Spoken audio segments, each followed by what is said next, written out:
Alors, personnellement, j'ai tenu à partager avec vous une expérience que j'ai suivie, que j'ai vécue, que j'ai facilitée. En l'occurrence, c'est le jumelage entre la ville d'Essaouira et l'île de Gorée, qui se trouve à peu près à 4 km au large de la ville de Dakar.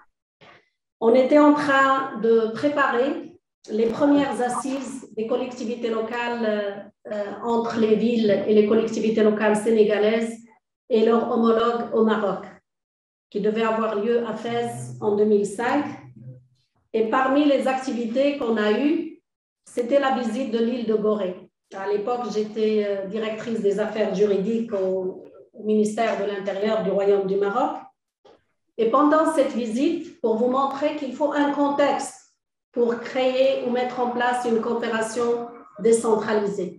Gardez à l'esprit un contexte, une opportunité, un événement, ça peut être une foire, ça peut être une conférence internationale, le sommet Africité. C'est là où les élus se rencontrent, où ils peuvent commencer à initier des projets de coopération décentralisée. Pour ma part, c'était une visite officielle et pendant ma visite à l'île de Gorée, j'ai eu le sentiment intime que je me trouvais à Essaouira, une ville du Maroc, qui se trouve dans la région de Marrakech-Safi. Et à mon retour, j'en ai parlé à ma hiérarchie. On a fait un écrit à la mairesse, c'était l'une des premières mairesses au Maroc, Madame Asma Chabi, qui était la mairesse de la ville d'Essaouira, pour lui proposer d'organiser pour elle une visite, pour aller visiter, d'abord voir et rencontrer ses homologues à l'île de Gorée et discuter d'un projet de coopération décentralisée, en l'occurrence un projet de jumelage. L'importance du leadership, elle a adhéré à l'idée, elle a tout de suite confirmé son engagement pour aller d'abord visiter l'île de Gorée, discuter avec son homologue et commencer le processus de ce jumelage.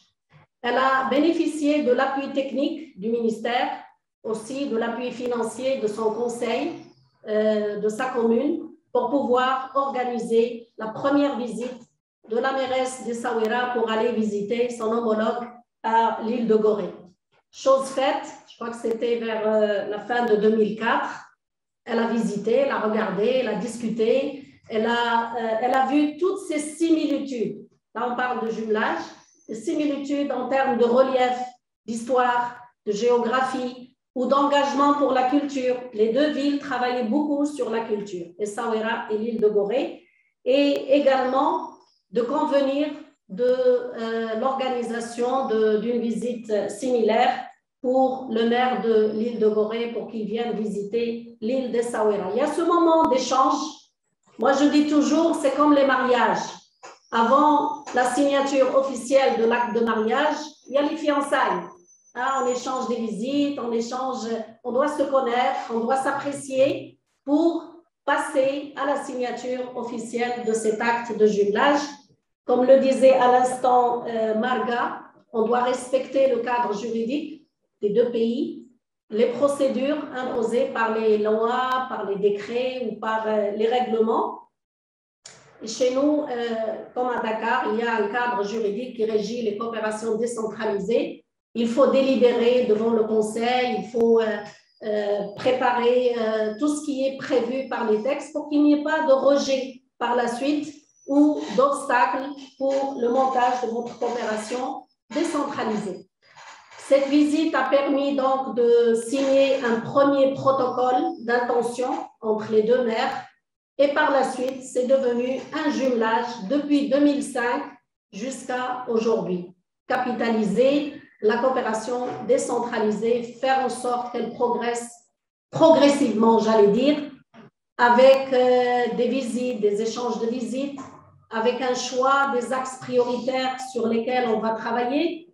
Ils vont travailler sur la jeunesse, ils vont travailler sur la culture, ils vont travailler sur le patrimoine. C'est à eux de définir quels sont leurs axes prioritaires qui fondent leur coopération décentralisée. Et aujourd'hui, nous, on parle de comment lier la coopération décentralisée aux ODD.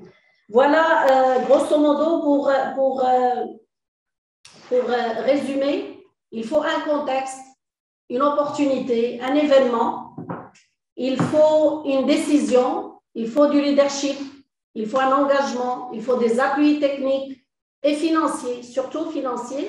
Et là, je voudrais m'adresser aux représentants des collectivités locales. Dans votre budget, au moment où vous préparez votre budget, sur la ligne qui concerne la coopération décentralisée et les partenariats, il faut toujours prévoir les financements qu'il faut pour ne pas avoir de surprise. Il faut alimenter cette ligne. C'est la responsabilité de l'ordonnateur et de ses comptables, de la commission financière. Lorsque vous avez mis en place un jumelage, ça veut dire qu'il y aura des échanges de visites, qu'il y aura des voyages en perspective, il faut des billets d'avion, il faut de l'hébergement, il faut de la restauration, il faut des frais de visa, il faut également prévoir des cadeaux avec des normes et des proportions gardées.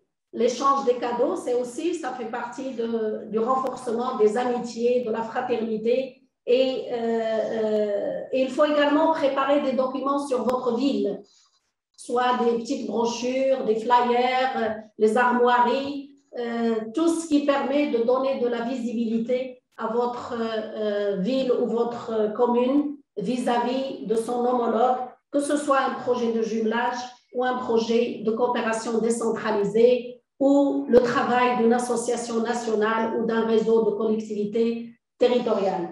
Voilà, Fernando, il y a d'autres expériences que j'ai eu l'honneur de faciliter ou de vivre et de voir. Je me rappelle peut-être je dois l'évoquer aussi, là c'est la dimension courage.